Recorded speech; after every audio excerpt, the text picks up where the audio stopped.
And he said, well, I don't know. It sounds to me like you're twisting that. But now he says he still believes that it's stretching the text to say that abuse is a form of abandonment.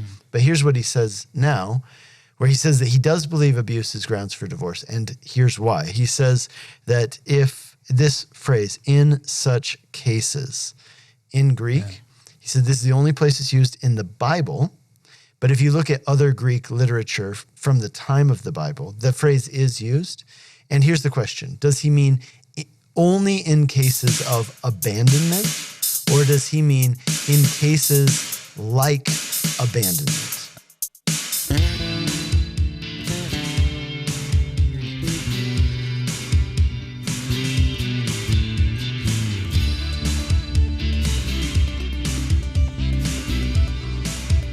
Hey, welcome to Whitefield Community Church Sermon Extra. Great to have you with us once again this week. I'm here with Pastor Nick Cady, pastor of Whitefield Community Church here in Longmont, Colorado. And we are back we have been all the time, Matthew 19, going through our series, Behold Your King. And we've been studying systematically through the Gospel of Matthew, and we're all the way to chapter 19. And we studied this week the ultimate relationship. And so if you missed that, you want to get over to whitefieldchurch.com and download it there. Of course, on our app as well. And download the app, WFCC, on the App Store or Google Play. And, there's a lot of advantages to having that as well. You can just, whenever we go live, whenever things are happening here at the church, you get informed of that. But also you have access to all of the archives for all the sermons, especially if you've missed anything in the Gospel of Matthew, you want to go back and you want to catch up and listen. You're able to do that. And of course, if you're watching us on YouTube or Facebook right now, hit that subscribe button, hit that like button, leave us a comment, and that certainly helps. Anytime you can interact with this content, this is the way you can help us in what we're trying to do in fulfilling the mission that we feel God's called us to do for this particular segment is the Sermon Extra to provide people with Christ-centered, gospel-centered answers to their questions. And so by you interacting with it, you help us by, puts us up in their search engine when they are searching things like, hey, what does the Bible say about divorce? Can I get divorced? What are the reasons for divorce? All these kind of things, as we covered in Matthew 19, these first 12 verses, we're going to show up in their search engine, hopefully provide them with Christ-centered and gospel-centered answer to their questions. And so on your favorite podcasting app, like and review, rate and review.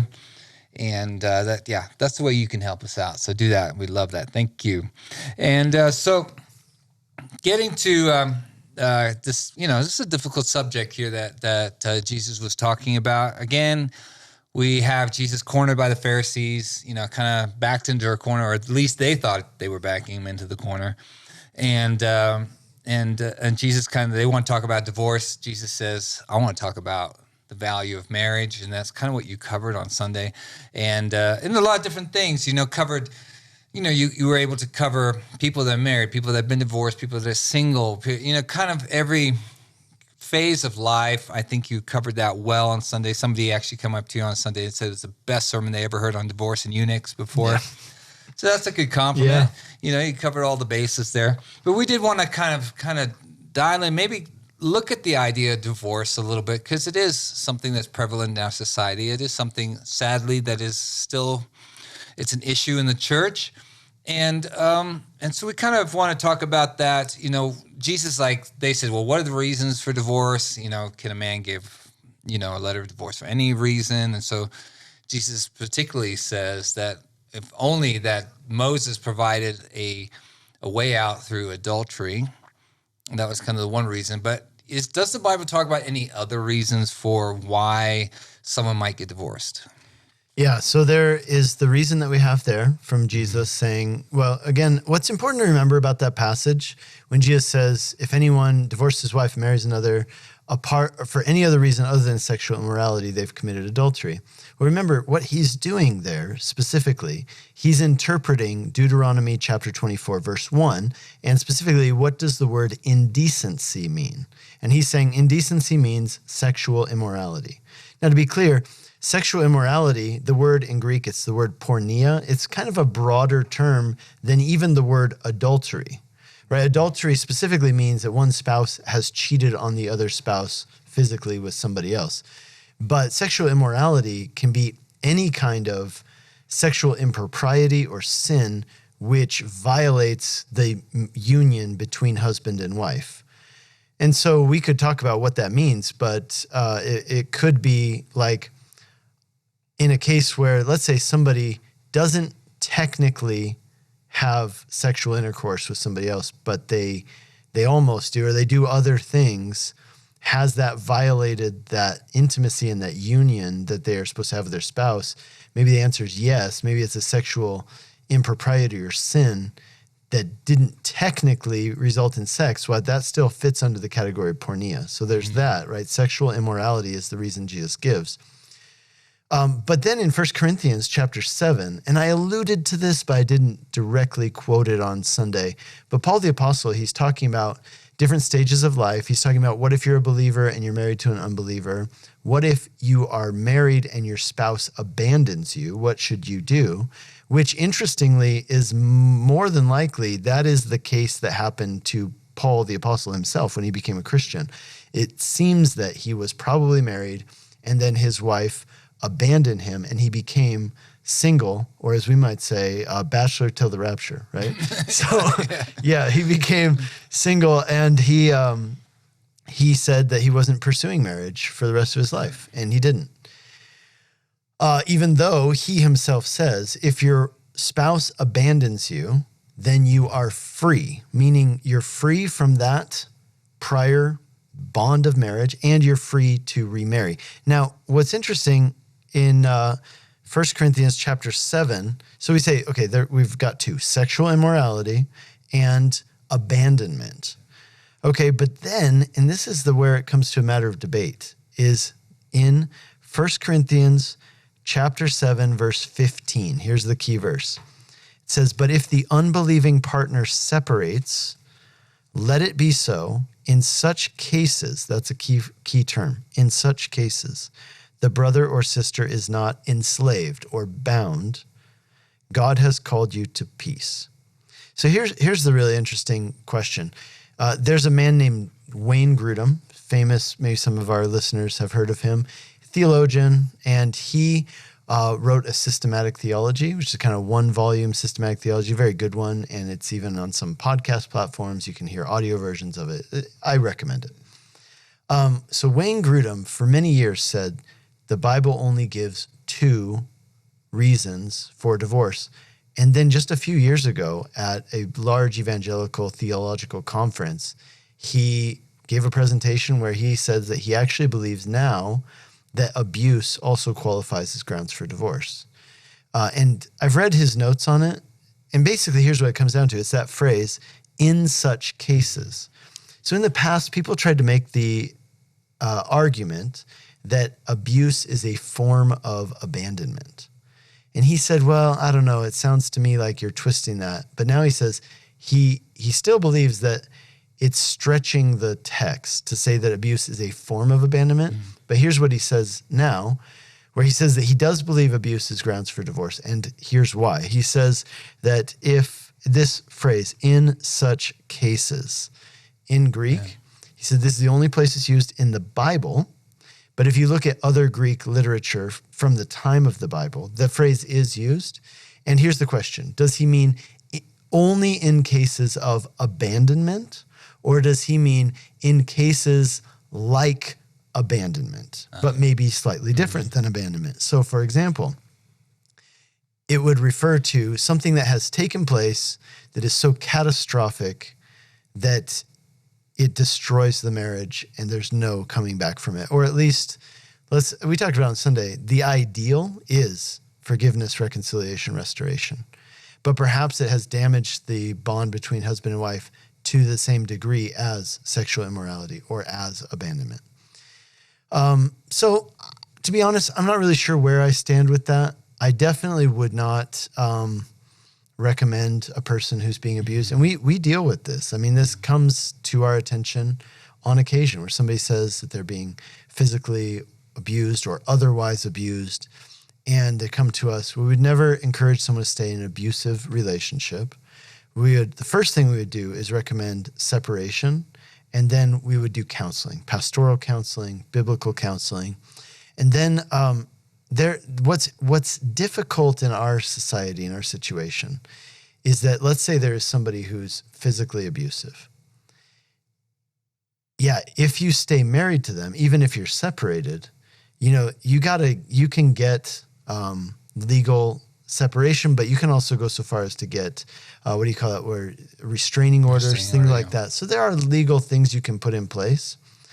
And so we can pursue that, but it does get complicated when children are involved, when other things are involved. And so, like I said, I don't know where exactly I fall with Wayne Grudem's assessment. He's not the only one who says this, but he's done a lot of work on it and very high quality work. But I would not advise anyone to stay in an abusive situation. But I would say, before you just go so far as to get divorced, like, let's see what we can do. Like, let's work on this. Let's do everything that we can in our power to seek out forgiveness, restoration, and reconciliation. Yeah. So, let's go down that road a little bit, because that brings to mind kind of conversation we had about this particular subject. And like, as pastors who counsel people, we usually get into the counseling part once that relationship is about to go over the cliff. And that's sometimes very frustrating. And I think what was important about Sunday's message was is not necessarily how can we get divorced or how can I get out of this relationship, and talking, abuse, abandonment, and those kind of things. Those are probably a small percentage of what we're dealing with and what people are dealing with in church. We never want to downsize that, so we don't be misunderstood. Those things are very important. You need to take care of those. You need to involve the authorities. You need to call the authorities. If you need to come talk to us, so we call the authorities, or if you need, you need to take care of that kind of thing. But we're talking about, like, let's say the vast majority of people that are going through divorce, they kind of end up at our doorstep in our counseling chairs. Once they're already outside, they're already like planning their new life, and they're like, all right, I'm going to do counseling. And I think what was the emphasis, and maybe we can talk about it a little bit more, is just like, Jesus used the idea of divorce as a launching pad for what was the most important thing, and that's getting back to the sanctity of marriage. And maybe that's been lost a little bit on our society. Yeah, so basically you're absolutely right. These people came to Jesus saying, what do we got to do to get divorced? And Jesus is saying, well, that is not God's ideal. You're trying to ask, what's the bare minimum I need to do to not go to hell? And instead, you should be asking, what's God's good plan and desire for my life and for this relationship? And I mean, if you think about that, Jesus, even in limiting the reasons or grounds for divorce to sexual immorality, and then Paul with abandonment, and like we said, perhaps abuse also, those are still open to interpretation. In other words, for example, you might say, well, sexual immorality, does that include, what about pornography use? What about other forms of digital, sexual immorality? Certainly that counts as what the Bible calls porneia. In fact, the word porneia in Greek is the word from which we get the word pornography. So let's say that a spouse has been using pornography, and the other spouse says, well, that's sexual immorality, therefore I have grounds for divorce. Maybe in some cases, if there's like an addiction and whatever, like maybe that is the only way.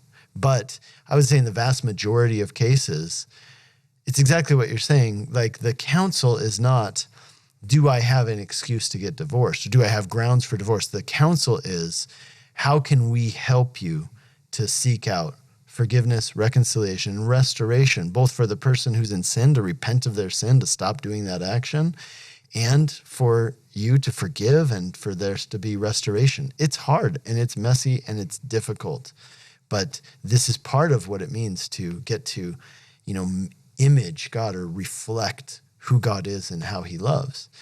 Same thing with abuse. This is why it's a bit of a a difficult one, right? Because I'd say like physical abuse is much more black and white. Like that's very clear. If you are physically abusive, that's abuse. That person's not safe. They need to get out of that situation. Okay, but what about emotional abuse? Because emotional abuse certainly exists. And yet the verbal abuse certainly exists. And yet sometimes that term is weaponized, right? Sometimes people use it in cases where, I don't know, maybe it's not black and white as to whether or not that is that, right? And so, but as soon as you use the word, I mean, it has to be taken seriously. And so it really gets to an issue of the heart. Are you looking for a loophole? Are you looking for an excuse? Are you looking for a way to do the thing that you want to do rather than saying, God, what is it that you want me to do in this situation? And I think that those areas where it's not cut and dry, where it's not black and white, I mean, that's really where it gets to the issue of the heart. Where is your heart before God? Are you truly seeking God's will and wanting to do what's right in his eyes? Or are you just trying to say, okay, what can I technically do? Yeah. And I mean, I'm just thinking about this too. What about the idea of just kind of a Western idea or Western Hollywood version of falling in and out of love compared to kind of marriage, what marriage looks like outside of Western society? Like that comes to mind as well. Like there's so much more. We put so much emphasis on I feel these things in me, therefore now I act. Now I don't feel these things in me anymore, so now I'm gonna go find that somewhere else.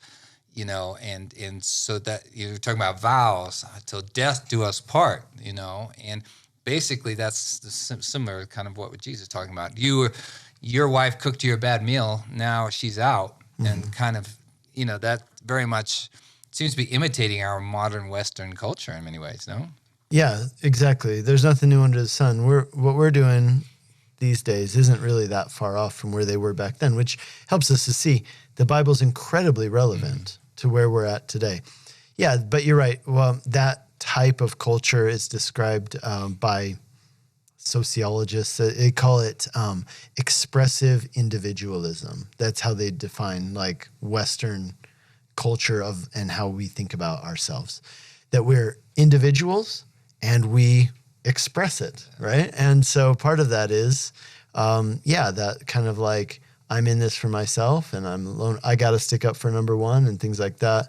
And I think that we're seeing the fruit of that in many ways. Yeah. For sure. No, I remember attending a wedding, and usually they have the candle lighting ceremony, and where they take the two separate candles, candles, two becoming one. But this couple was very clear that they wanted to keep those other two candles lit because they wanted people to know that these are two individuals within the marriage, and these are two Christians. Yeah, and it was just, to me, it kind of like signaled where we have come as a society, even within the church, that the idea of two becoming one has kind of been set aside, and we're missing what Jesus, the level at which Jesus has raised marriage to, and what we're being called into, the sanctity of it, the importance of it, the two becoming one. So it was very eye-opening, I guess, in a sense. And I've seen that. You see people acting it out within marriage as well. But so what would you think? What would you say to couples right now?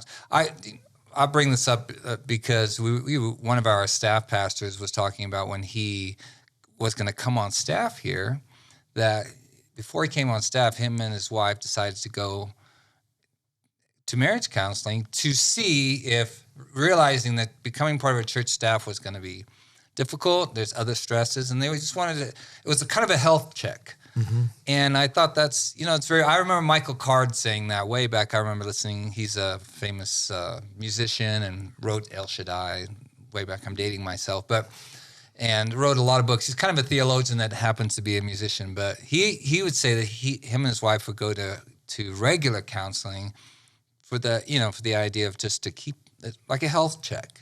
Where are we? Have other people speaking into our lives, and maybe that's something we have to encourage more within the church. I think it's a good thing to do. I think that not all counseling is equal in value, or, and not every counselor is equally skilled. So be very careful, I would say, with the counselors that you choose. Because I've seen couples go into counseling and it not go great. And a lot of that had to do with the counselor. So yeah, just be wise, make sure that it's biblical, make sure that it's somebody who is going to be directing you towards Jesus and towards the things that Jesus wants for us: forgiveness, reconciliation, restoration, those sorts of things. I think that's a good thing. You know what's something I do? Now, this is a bit of a hot take. We'll see who made it this far in the video. Yeah. Here's what I do. Whenever I officiate a wedding, I don't let the couple write their own vows. And I know that's very popular today, is like everybody writes their own vows. I got this advice from somebody else who said, you'll notice whenever couples write their own vows, they are talking to each other about things that they're going to do to each other. But if you look at the traditional vows, which the ones that I use are, the Anglican vows, because those are the ones that are embedded in our American culture. Like you think about for better or for worse, for richer or for poorer. Yeah. In sickness and in health until death do us part. That's the vows I use. But they say, if you look at them, they're actually directed to God. Do you solemnly swear? And then you say, so help me God, right? You're promising not to the other person what you're going to do for them. You're taking a vow to God about what you are going to do in regard to the other person, but you're talking to God. And I think that is incredibly important when we talk about what marriage is and what it's designed to be. I'm not just promising this other person that I'm going to be their biggest cheerleader and that I'm going to make them tea when they're sick. I am promising to God that I'm going to do this. And I mean, those vows, that's pretty comprehensive, right? Like in richer or for poor, sickness and in health. I've seen a lot of marriages end because of difficulties regarding those things, for better or for worse. That kind of covers it all, right? So anyway, that's my practice. I know I think it's a great hot take. I think that's important. I think that's just a good parting thought for this video, that we as a church, we need to put marriage up, and value it as it need not be an idol. I think that's maybe this is kind of, maybe we've gone, the pendulum has swung again, where marriage was an idol, something like if you didn't get married, then there was something wrong with you. And so, the church is like, well, we need to embrace single culture. And, Jesus was single and Paul was single. And so marriage is kind of taking a back seat. Oh, it's not that important. And I'm just speculating, but now, we don't want to make it an idol. But God, obviously, in chapter 19, lifts it very high and says, this is the picture. This is the ultimate relationship. This is the picture of God and his church and his Jesus and his people. And though, as you mentioned on Sunday, we're not going to have, our marriage is not going to be the ultimate relationship. It's not going to be the perfection that it could have been because of sin, but it is something, as you say, that reflects the love of God to the world and his work within his church. Yeah, marriage is good. I want to emphasize that. Marriage is good, and marriage is a wonderful resource. Marriage is a joy. I want to make sure I say that point really clearly. It's not just hard.